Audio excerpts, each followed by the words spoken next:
নমস্কাৰ আশা কৰো আপোনালোক সকলো ভালে আছে সুপাৰ ফুড নামৰ শব্দটো আপোনালোকে সকলোৱে হয়তো শুনা পাইছে আজি তেনেকুৱা এটা সুপাৰ ফুডৰ বিষয়ে আলোচনা কৰিম যাৰ নাম হৈছে আমলখি আমলখি যে বহুত বেমাৰৰ ঔষধ এই কথাটো হয়তো বহুতেই নেজানে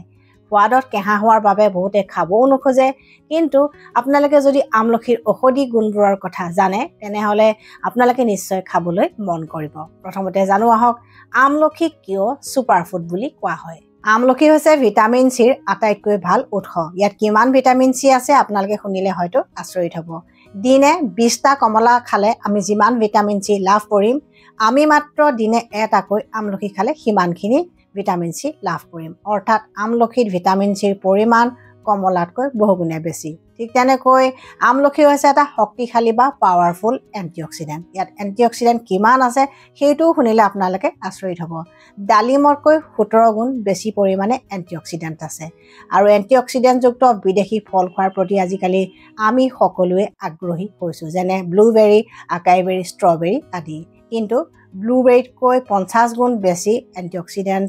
আমলখিত পোৱা যায় আকাইবেৰীতকৈ 2 গুণ বেছি পোৱা যায় আৰু ষ্ট্ৰবেৰীতকৈ বেছি গুণে পোৱা যায় গতিকে আমলখিক এটা সুপাৰ ফুড বুলি সেইকাৰণে কোৱা হয় আমলখিৰ বিষয়ে আয়ুৰ্বেদে কি কয় আয়ুৰ্বেদ শাস্ত্ৰৰ মতে আমলখি হৈছে এবিধ ৰসায়ন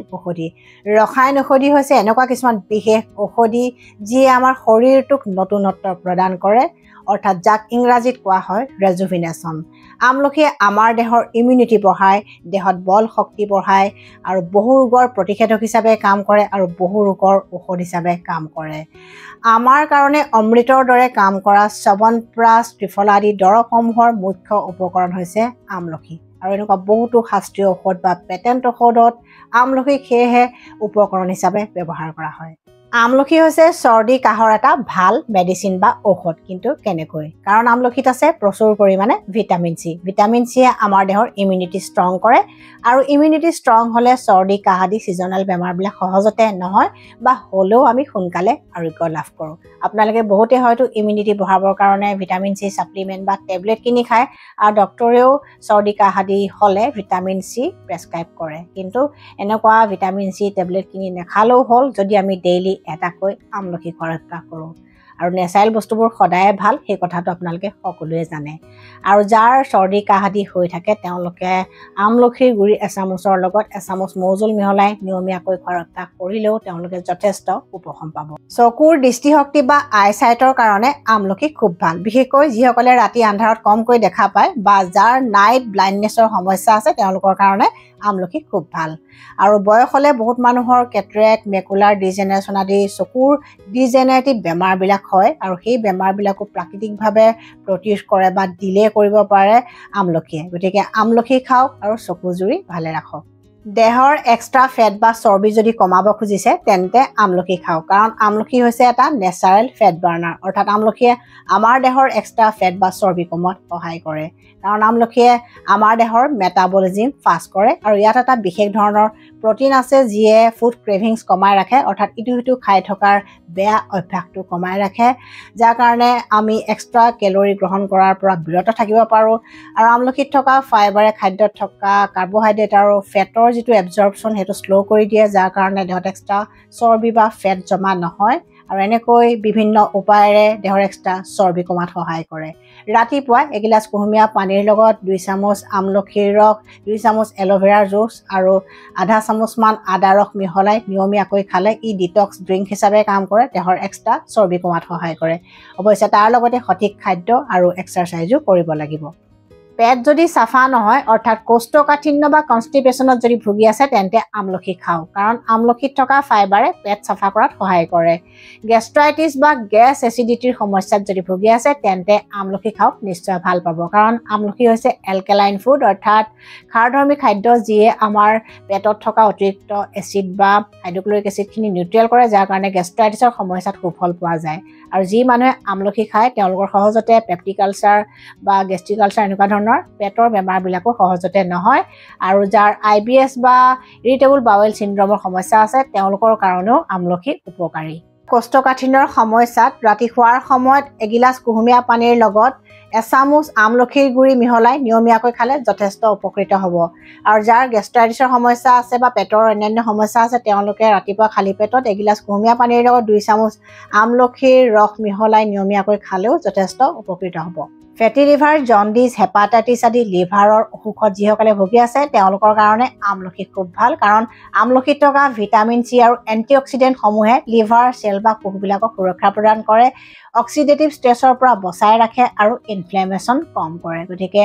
আমলখি খালে আমাৰ লিভাৰটো হেল্ডি থাকে। এনিমিয়া বা ৰক্তহীনতাত যদি ভুগি আছে তেন্তে আমলখি খালে নিশ্চয় সুফল পাব, কাৰণ আমলখিত থকা ভিটামিন চিয়ে খাদ্যত থকা আইৰণৰ শোষণত সহায় কৰে আৰু হিমোগ্লোবিনৰ পাৰ্চেণ্টেজ বঢ়াই ৰক্তহীনতা দূৰ কৰে। যিসকলৰ ৰক্তহীনতা বা এনিমিয়া আছে তেওঁলোকে ডালিম, গাজৰ, বিট, আমলখি, আদা আৰু ক'লা নিমখ দি যদি জুচ বনাই খায় তেওঁলোকৰ ৰক্তহীনতা বা এনিমিয়া সোনকালে দূৰ হয়, কাৰণ হিমোগ্লোবিনৰ পাৰ্চেণ্টেজটো বাঢ়ি যায়। আমলখি কিছুমান ক্ৰনিক বেমাৰ বা লাইফষ্টাইল ডিজিজৰ কাৰণে এটা ডাঙৰ মেডিচিন বা ঔষধৰ দৰে, যেনে ডায়েবেটিছ, উচ্চ ৰক্তচাপ, হাই কলেষ্ট্ৰলৰ সমস্যা, হাই ইউৰিক এচিডৰ সমস্যা, আৰ্থ্ৰাইটিছ এনেকুৱা বেমাৰবিলাকত আজিকালি প্ৰায়বিলাক মানুহে ভুগি থাকে আৰু বহুত কষ্ট পাবলগীয়া হয়। কিন্তু আমলখি খাই থাকিলে এই বেমাৰবিলাক প্ৰাকৃতিকভাৱে প্ৰতিৰোধ হৈ থাকে আৰু নিয়ন্ত্ৰণো হৈ থাকে। আমলখিয়ে ডায়েবেটিছ ৰোগ কণ্ট্ৰল কৰাত সহায় কৰে, উচ্চ ৰক্তচাপ, কলেষ্ট্ৰলৰ সমস্যা আৰু ইউৰিক এচিডৰ সমস্যাও নিয়ন্ত্ৰণত ৰাখে আৰু আৰ্থ্ৰাইটিছ ৰোগীৰ ক্ষেত্ৰত লক্ষণবিলাক যথেষ্ট কমাই ৰাখে।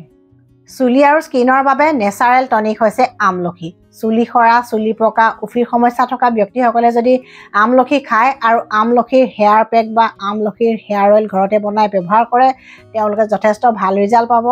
আৰু আমলখি হৈছে এটা নেচাৰেল TST ব্লকাৰ। বিভিন্ন গৱেষণাৰ তথ্যৰ মতে আমলখিয়ে চুলি সৰা প্ৰাকৃতিকভাৱে কম কৰে আৰু যাৰ অসময়ত বা কম বয়সতে চুলি পকে তেওঁলোকৰো এই সমস্যা কম কৰে। স্কিনৰ বাবে কিয় উপকাৰী? আমলখিত থকা ভিটামিন চিয়ে স্কিনত থকা কলাজেন নামৰ প্ৰটিনবিধৰ উৎপাদনত সহায় কৰে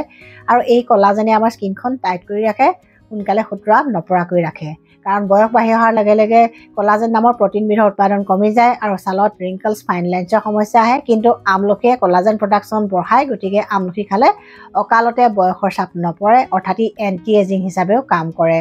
আমলখিৰে যদি স্কিনখন ধুনীয়া হোৱাটো বিচাৰে তেন্তে আমলখিৰ ছিজনত আমলখি খাওক আৰু আমলখিৰ অফ ছিজনত অৰ্থাৎ আমলখি যেতিয়া নাথাকে তেতিয়া আমলখিৰ ৰস বা আমলখিৰ গুড়ি খাব পাৰে। আমলখিৰ কেঞ্চাৰ প্ৰতিৰোধী গুণ আছে, অৰ্থাৎ ইয়াৰ এণ্টি কেঞ্চাৰ প্ৰপাৰ্টিজ আছে। কিছুমান গৱেষণাৰ তথ্যৰ মতে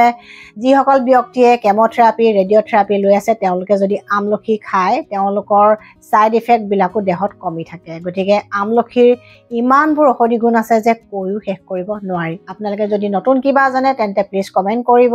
আৰু ভিডিঅ'টো যদি ভাল পায় শ্বেয়াৰ কৰিব আৰু নতুন ভিউৱাৰ্ছসকলে মোৰ চেনেলটো ছাবস্ক্ৰাইব কৰিবলৈ নাপাহৰিব। Stay healthy, stay happy.